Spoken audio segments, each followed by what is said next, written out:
Okay, good morning everyone, or good afternoon if you're on the East Coast. My name is Lee Coursey, and I am here with Delia Casey from Straumann and Hillary Fox from Straumann. Hillary is the lab territory manager, and Delia is territory manager for the dental division in Tennessee. And we are here today to talk about the Straumann Pro Arch Full Arch Implant concept. And we appreciate everybody joining with us today. To get us started, Delia is going to be presenting first. Hillary's also going to be going over part of the presentation, and I'll be jumping in when they don't have me bound and gagged and told to be quiet. So thank you all for joining us, and I'll turn it over to Delia. Hello everyone, thank you so much for joining us today. Hillary and I are both excited to share this with you and to give up some of your time. We don't want to take up your whole lunch hour, so we're going to go ahead and get started. Also, Lee said that this will be available on their website for you to watch later to reference if you miss any part of it. So today's objectives, we're going to identify the need and opportunity to treat edentulous patients. You know, how do you execute this treatment in a simple, efficient, predictable, and profitable manner, and provide the tools to evaluate patients and communicate treatment options and benefits to these patients.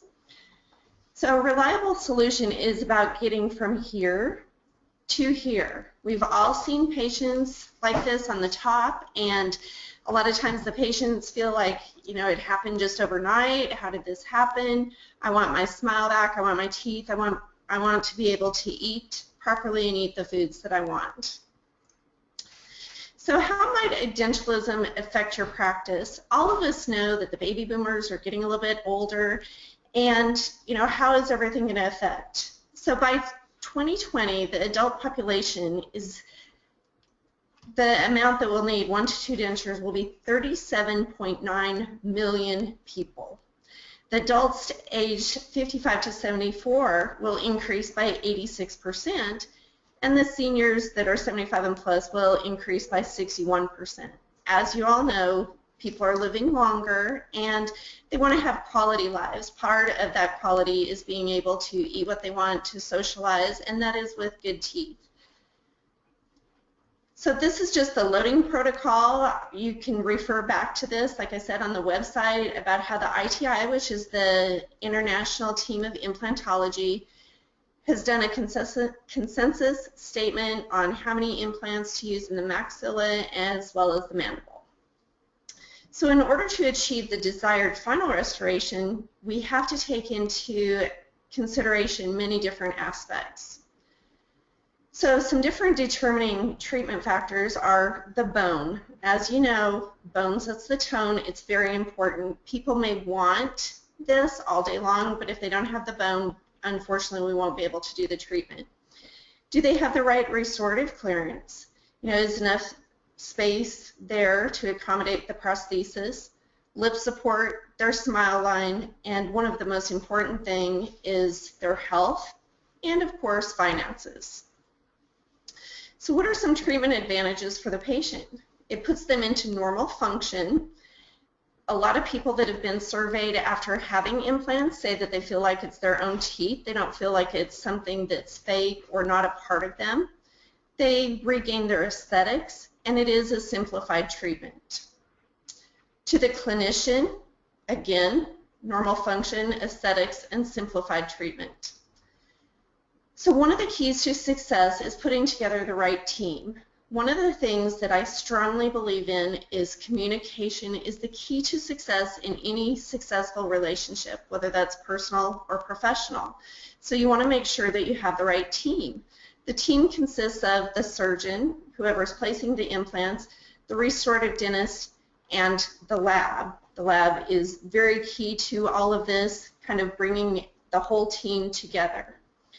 When you're putting the team together, you want to make sure that they understand how to evaluate the patients for a fixed hybrid. Do they have any experience with these full arch cases? The broadcast is now starting. All attendees are in listen-only mode. So the team contribution, again, we have the surgeon, the lab technician, the restorative dentist, and the implant company. Many times I'm available at the surgery because I want to make sure and be involved with the whole part. Not necessarily just from the implant side of it, but this changes lives. It's so nice to see a patient go from covering their mouth when they first walk in to actually having a smile when they leave. So this is a very important part. I think that Lee was going to chime in on this, but who owns what? And that is so important. And in many of these cases, obviously, we've done a lot of full arch restorations on these types of cases like pro-arch, and we find that the best thing that works is that we work with the surgical practice and the restorative practice, or if you're placing and restoring the case, we just go ahead and come to an agreement ahead of time as far as who's going to manage what parts of these, and we'll set up those agreements, and those will be something that we manage long term, rather than it being a question every single time. We'll have a very consistent plan to follow when we're dealing with these cases. So we recognize the importance of these cases and how complex they are, and we want them to be as simple as possible, especially with the restorative team. If you're a surgeon, you're trying to manage multiple referring doctors, we want to make sure that everything goes off without a hitch and that there is as minimal chair time as possible. Absolutely. And with this, make sure and get your representative involved in the ordering, and they know what to expect. A lot of times I'll over order so we can have a little bit extra and we can return those after the surgery. So what are some different restorative options with implants? Of course, we have the overdenture with locators. We have the immediate fixed hybrid that we're mostly talking about today, the bar supported overdenture, and a directly veneered fixed prosthesis. So with the fixed hybrid, on average, the specialist places 4 to 6 implants. This is implant retained and supported. So that means that the prosthesis will not even be in direct contact with the tissue. This is fixed, but it's also removable because it can be removed by the dentist, not the patient. The bar is processed and embedded within the denture. It's more aesthetically pleasing a lot of times because the flange can be removed and the patient doesn't have to worry about it coming out or being removed. So with the maintenance on this, a lot of times the patients think, oh, I have implants, I don't have to maintain it. They still have to clean it. A water pick is very implemental with this, to encourage them to use one of those. The need for removal is dependent upon the patient. If they're having problems, or if maybe it could be with aesthetics, it could be function with speech, and based on the lip support and final position, they may not be a candidate for a hybrid. Right, and at the laboratory, I can tell you personally, we take the hygiene of these appliances, or the maintenance ability of these appliances very seriously, and we want to try to create an appliance that is going to allow the patient to do the maintenance they need in the least amount of trouble possible. We tell people, in a perfect world, we'd be able to tell the patient, take a soft bristle toothbrush and brush on both sides, and they'd be able to get all the way under the prosthesis. In a situation where there's going to be more complex maintenance of these cases, we're going to make sure and have that conversation with you and tell you why things have to be that way, and so that those things can be addressed with the patient before delivery of the final, because we don't want any surprises when a patient's going for a complex treatment like this.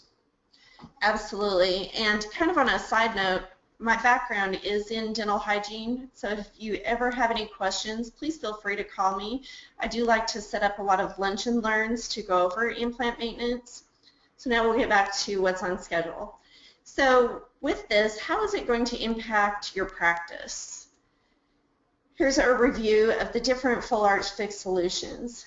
On the clinician side, it's comprehensive treatment options, reduce complexity by addressing the individual anatomy, evidence-based, confidence in all indications, enhance and grow the clinical practice. But what's most important is truly the patient. They're our customers. You're going to see reduced patient discomfort. So many patients are very surprised that they might take a couple Advil or a couple Tylenol. It's a reliable restoration. I know for a fact Lee and Joe, his father, have been doing these for many years, and it's very reliable. It's time-saving. You have the option for the immediate provisionalization, so the patient is going to have some instant gratification and satisfaction when they leave. It's an individualized patient solution. It's not just a standard set of dentures that everybody, looks at and goes, yeah, they have dentures.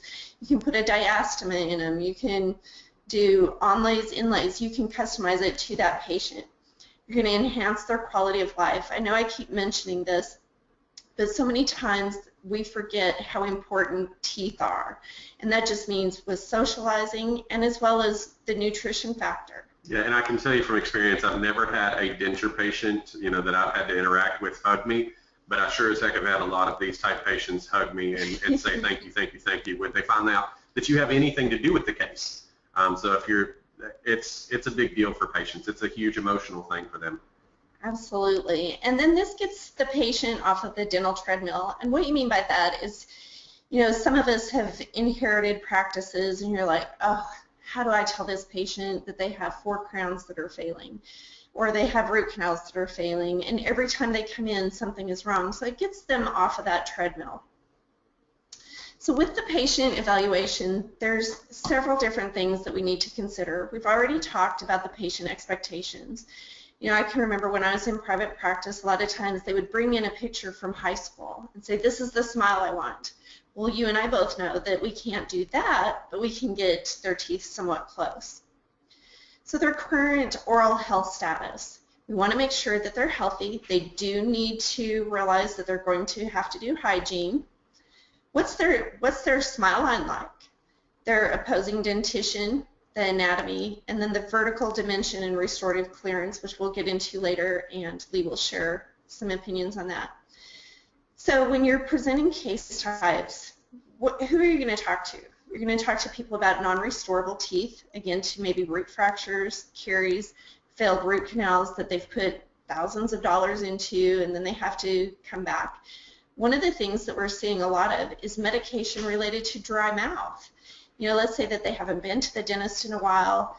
They have side effects from medication, even allergies. We're in a very prone area here. And so you want to talk to them, medically compromised patients, enhanced perio disease, conversion to a fixed implant case desired. Let's say that they might have 1 or 2 implants and then they decide that they want to go to the full mouth, and a combination of some of the above. Some available treatment planning tools we have on the ITI website, which is iti.org. It has an assessment tool. This is very helpful.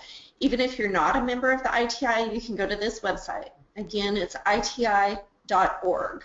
And we'll make sure there's a link to that on the rebroadcast page for this webinar for those of you who will be watching again later.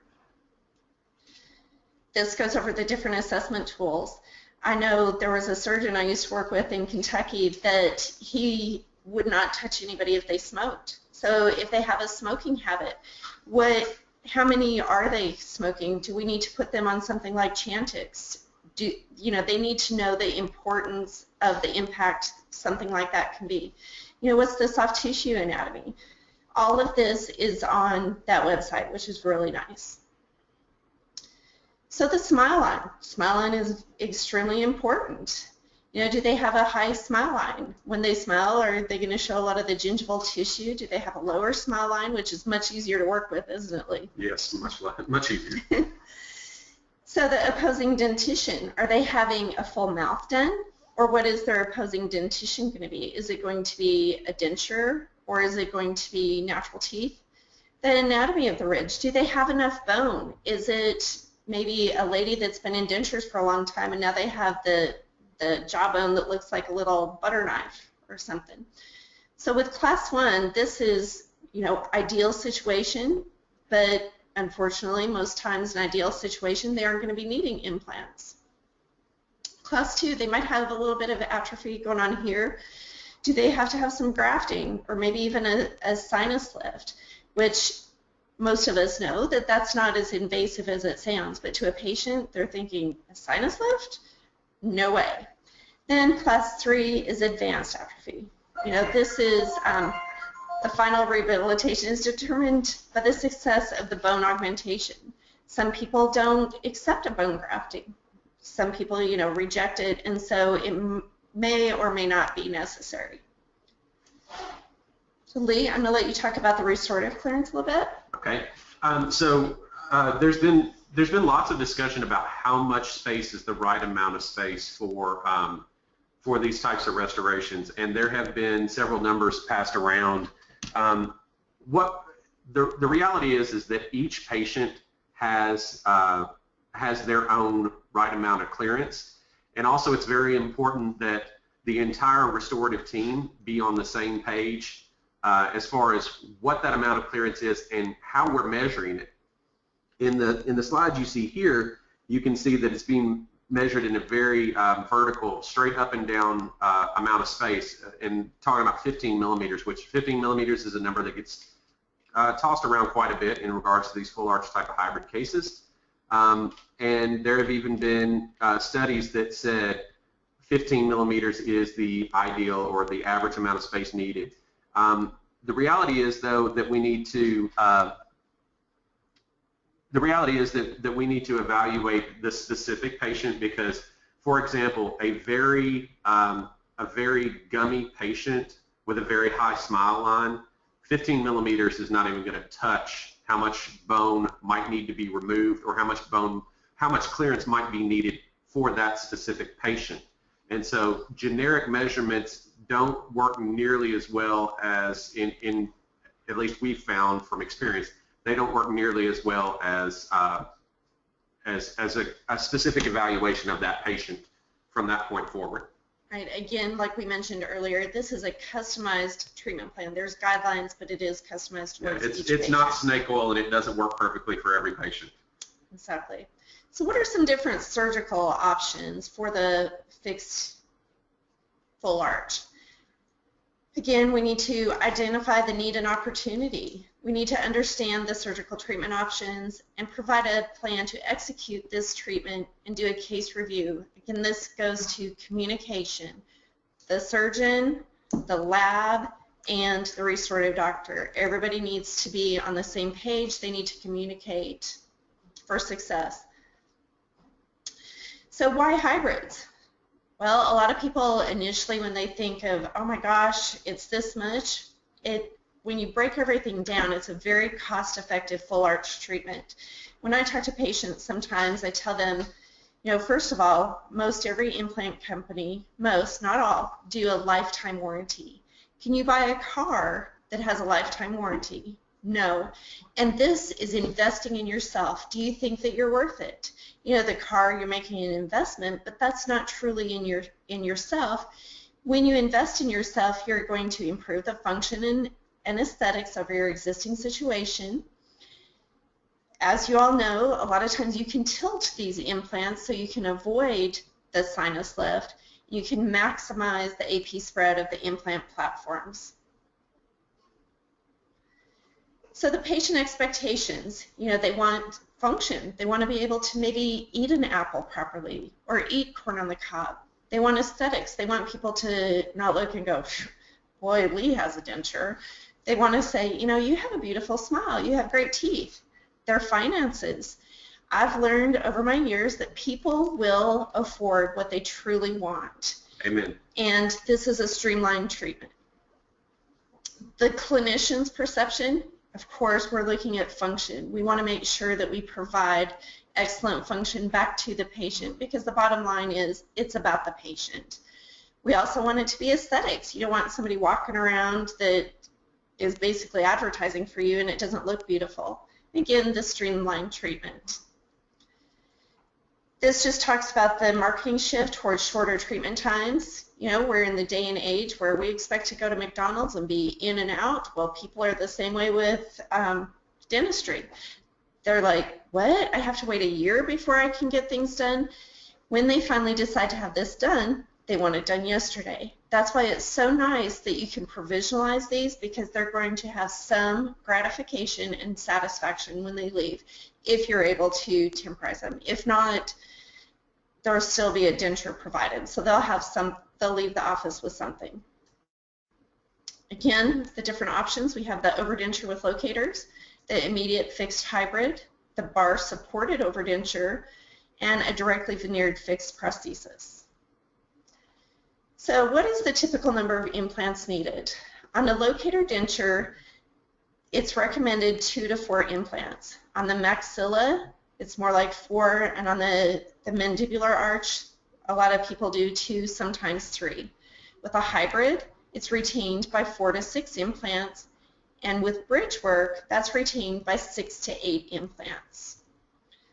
The component cost and lab fees, the surgical practice works with the entire team to present a per case fee to the patient. This is so important because if the patient hears one thing from their restorative doctor and they hear another from the surgeon, they're going to start doubting the faith that you have as an entire team. So it's very important, again, to communicate the costs.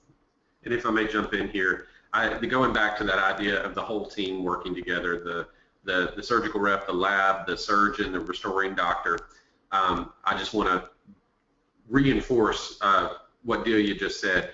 If you refer these patients to a surgeon because you think they might be a candidate, and you and the surgeon, if you're a restoring doctor and you and the surgeon are not on the same page as far as who's covering what costs and whatever else, the patient's unease with the whole situation is going to be just as much cause for them to back out as any other cause that there might be. Faith in you as a clinician, faith in the surgeon, whatever. That money and that emotion tied to that level of investment for those patients is the key to getting them to sign on, and not only be sign on, but be excited about the treatment that they're going to receive. And you will find that if you fine-tune that process with you and the surgeon, or if you're the surgeon, you and the restoring doctor, you'll find more and more of these patients that are willing to sign on. Thanks Yes, for letting me absolutely. And that leads me to another thing I'd like to talk about. Patients, there's 3 questions: time, pain, and money. How long is it going to take?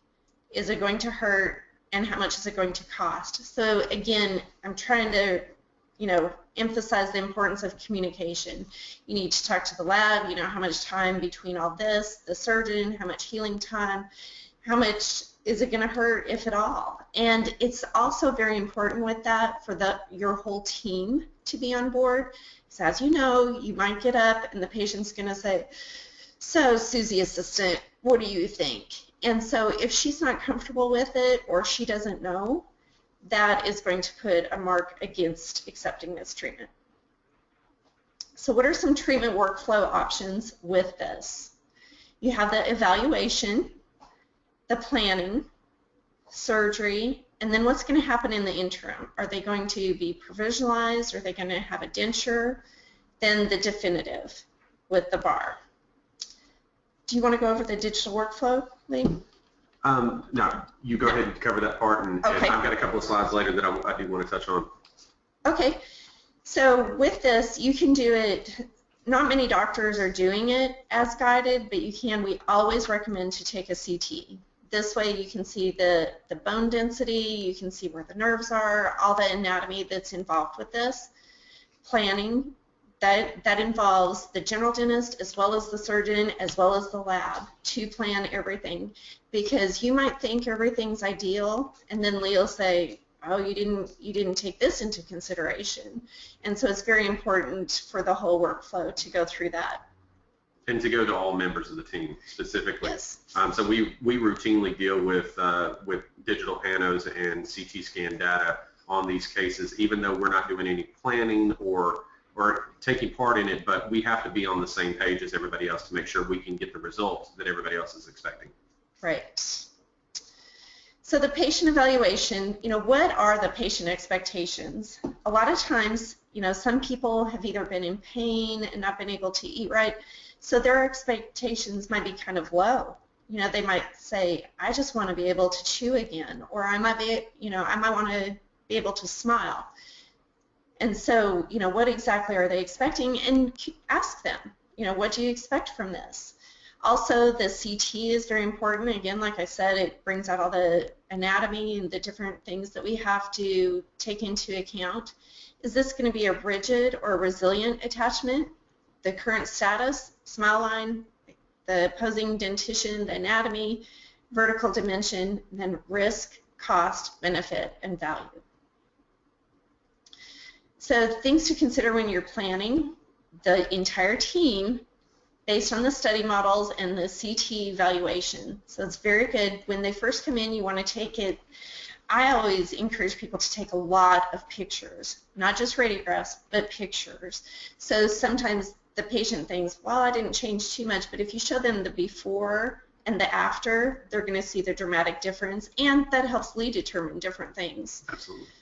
You know, you want to optimize the AP spread, create optimal restorative clearance, angle the implants properly. You know, if the surgeon puts it in at, you know, let's say an 80-degree angle, we're not going to be able to restore that because we are limited with some of the abutments. We do have a great variety, but not that. You want to minimize the buccal-lingual footprint against the ridge, and again, communication with the treatment team, the surgeon, restorative clinician, and lab technician.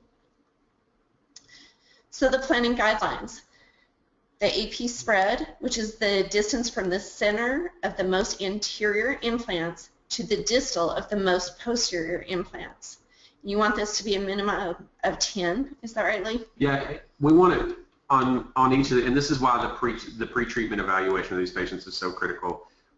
Straumann's got a wonderful abutment in the screw receiving abutment, and the ability for us to handle angles up to 25 degrees on those. And since we've got an angle on there's a taper on the abutment itself, we can actually go a little bit beyond that. But we need to be able to assess and tell early on, are we going to be able to reach, you know, all the way back to at least a first molar occlusion? And if the patient has, you know, if the patient has sinuses that are way far to the mesial or any other complications that are going to limit our ability to really achieve that full arch, then we need to be able to address those early on. So yes, we are looking for around 10 millimeters, and if we can get more, that's great, but we need to have at least 10 millimeters of AP spread, and we need to recognize that just because we got back that far on one side and didn't on the other, it doesn't mean that we can take both back the same length. So those types of planning steps are very necessary. This is just showing optimizing the AP spread. And the vertical clearance. This is what Lee was talking about earlier. The 15 millimeters restorative clearance is recommended for a hybrid. Now, he spoke about how it's a straight up and down 15 millimeters. Sometimes people might have it at an angle and think it's 15. So you always want to make sure that it's vertical. This is showing a great slide of that. Right. This is an actual case that we were doing an evaluation on, and we were trying to figure out why we ended up with a different amount of clearance in the post-surgical phase than we planned for. And we thought everybody was on the same page. But what we realized over time, and again, we've done thousands of these cases at this point, what we've realized over time is that there's a very different way that people look at vertical clearance.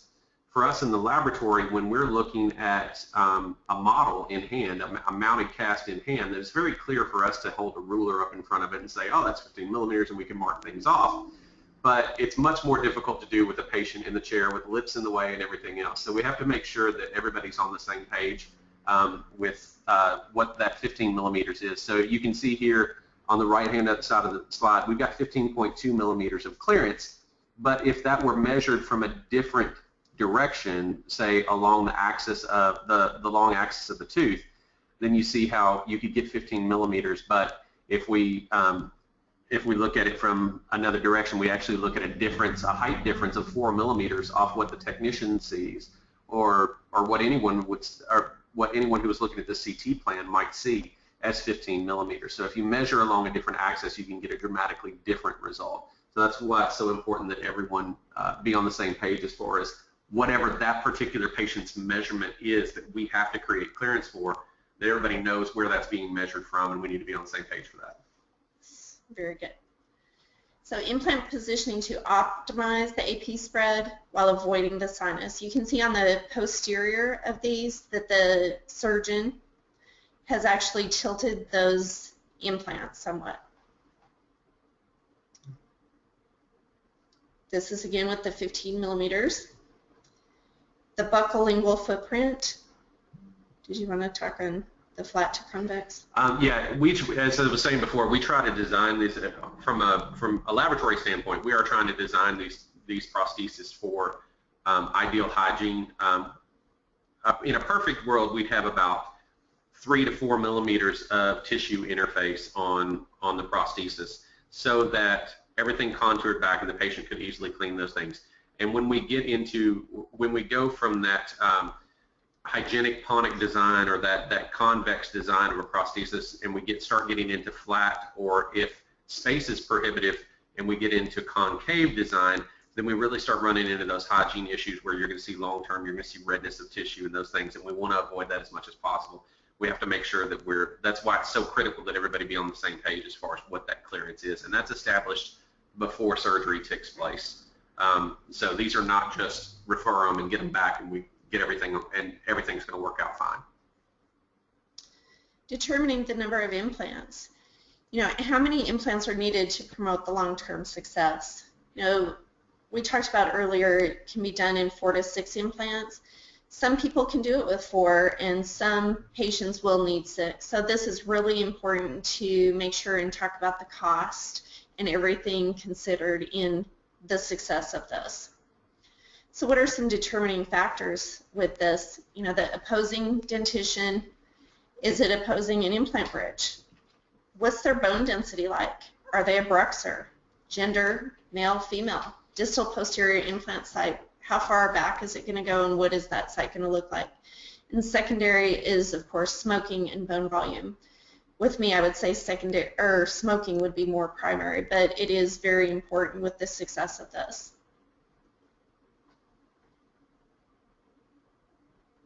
Did you want to speak on this? No. We're good. Okay. So what is missing? Oh, the teeth are missing. So when they're planning, you can see that the teeth are not on here yet. This is restorative driven planning using the digital or the appliances, so you want to be able to seat that in there and see exactly where their teeth are going to be. Again, that AP spread, how it's going to look, the function, and the placement of the implants. And we've had here at RDL, we've had the full complement of Straumann surgical planning and restorative tools, including the scanners and all the 3D planning tools for a number of years.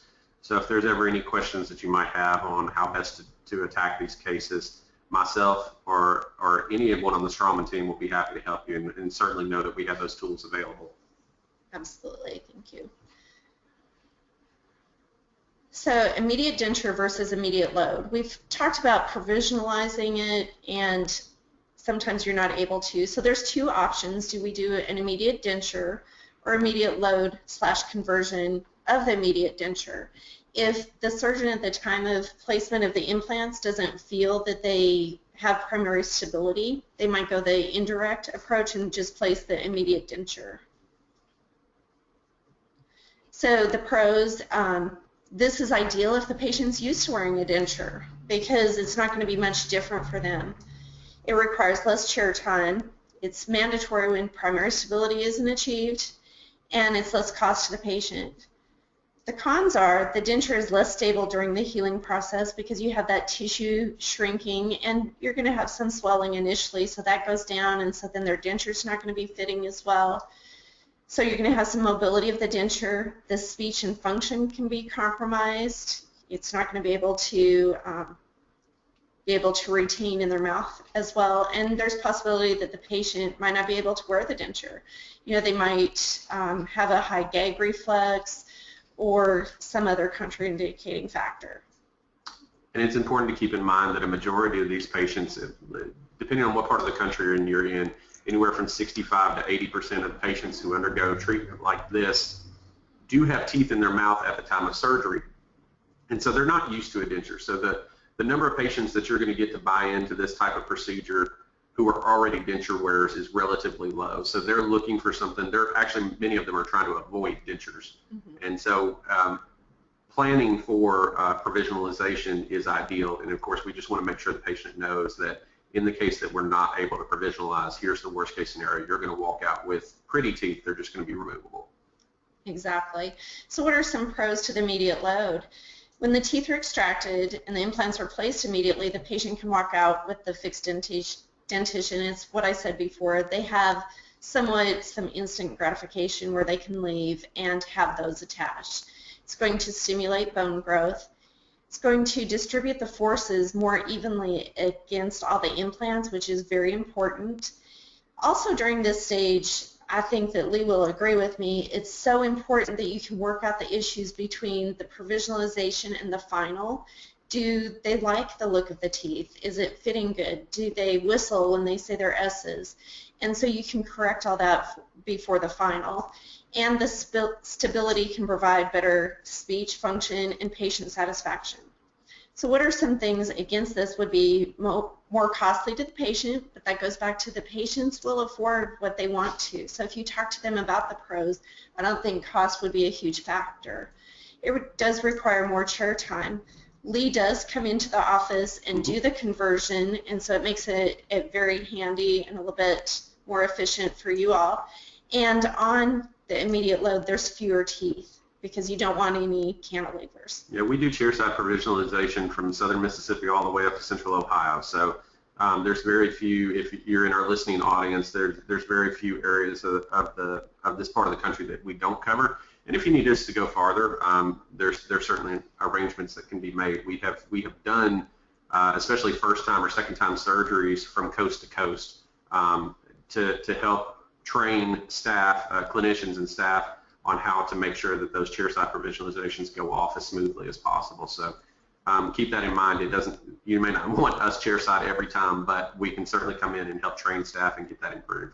Yeah, absolutely. Because again, the final result is the success of this, and we want the patient to be happy. Yeah, I mean, imagine what other full arch implant protocol that you can think of allows you to have a dry run for what the final prosthetics are. And the patient, instead of saying, I want my teeth to look like that, they just say, oh, well, I want 8 and 9 to be a little bit longer, and they don't know the numbers, but you know what I mean.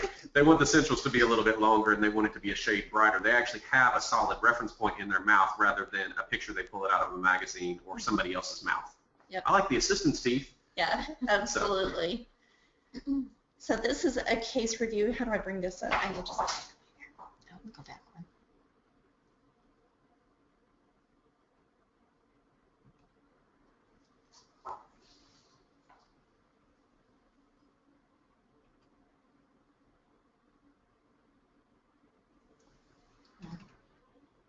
Well, we may need to skip the case Okay, review. we might skip that. If that's a PDF and it's possible, we might make that available on the download page for our webinar. So absolutely. So now I'm going to hand it over to Hillary.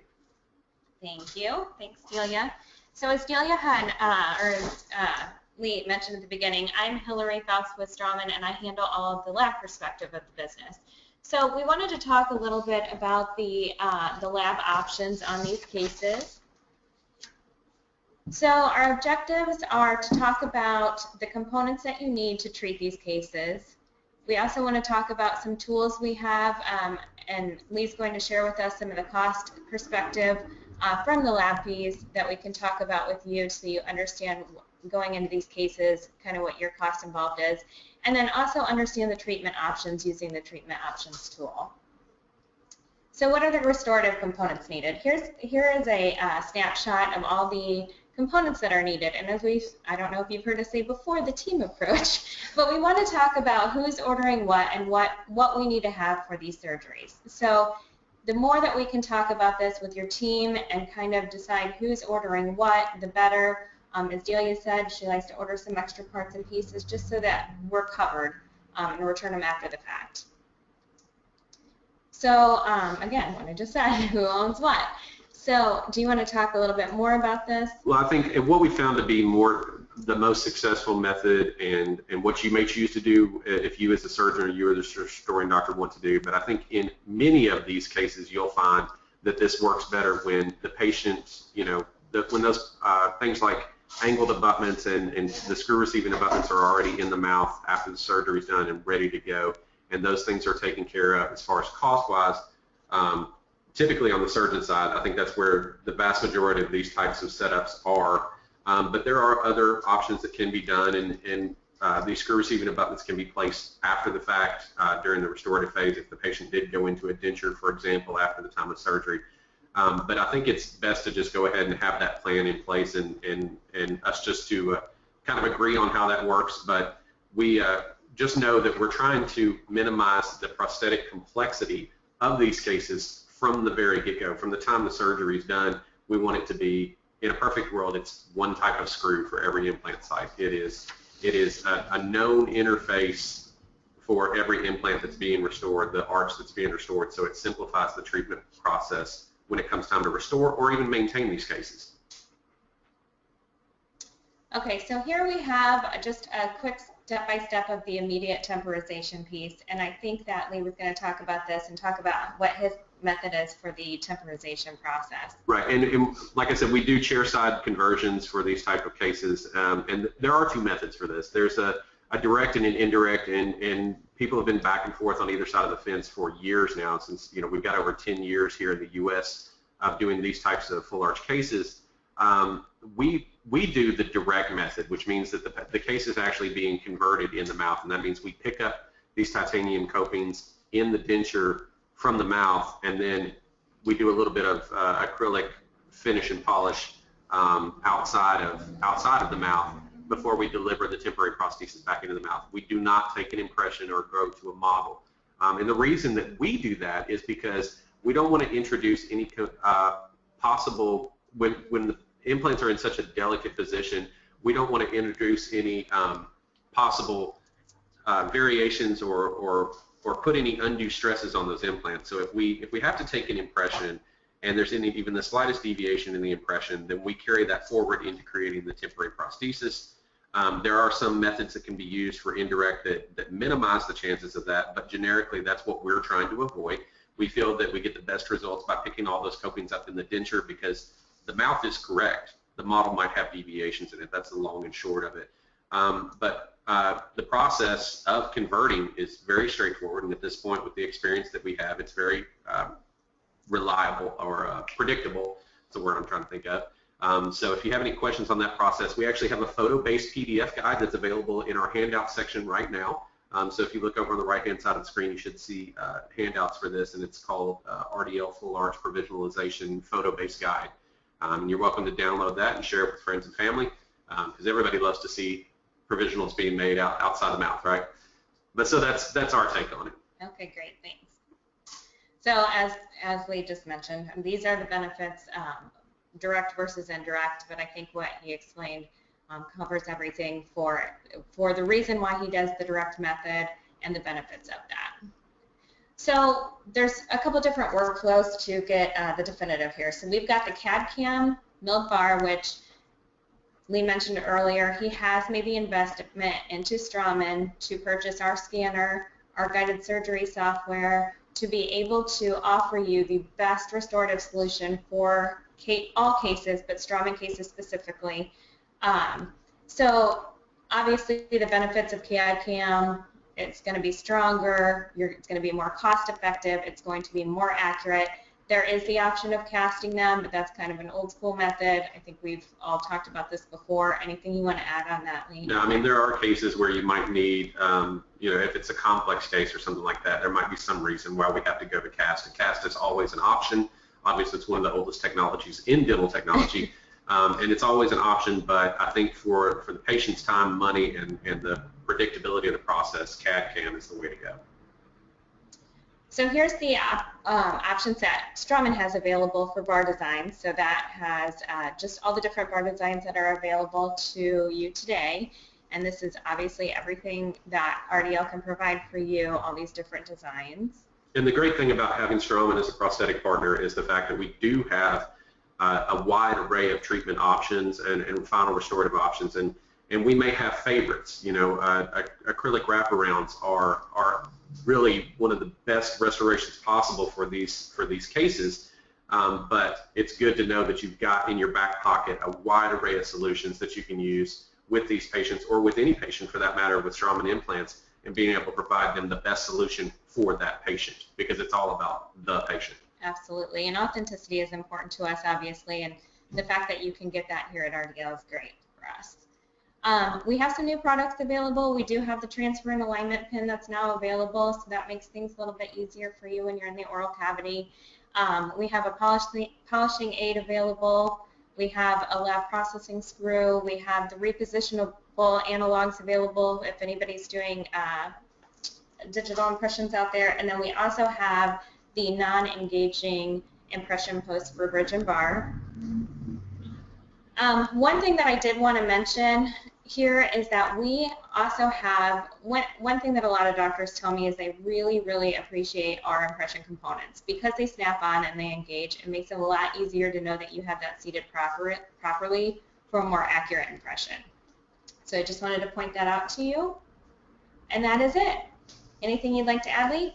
No, I think this is a great overview of a very complex concept, but you know, the team here at Straumann and I feel the team at RDL can bring a lot to the table if you're looking to bring this type of treatment option into your practice.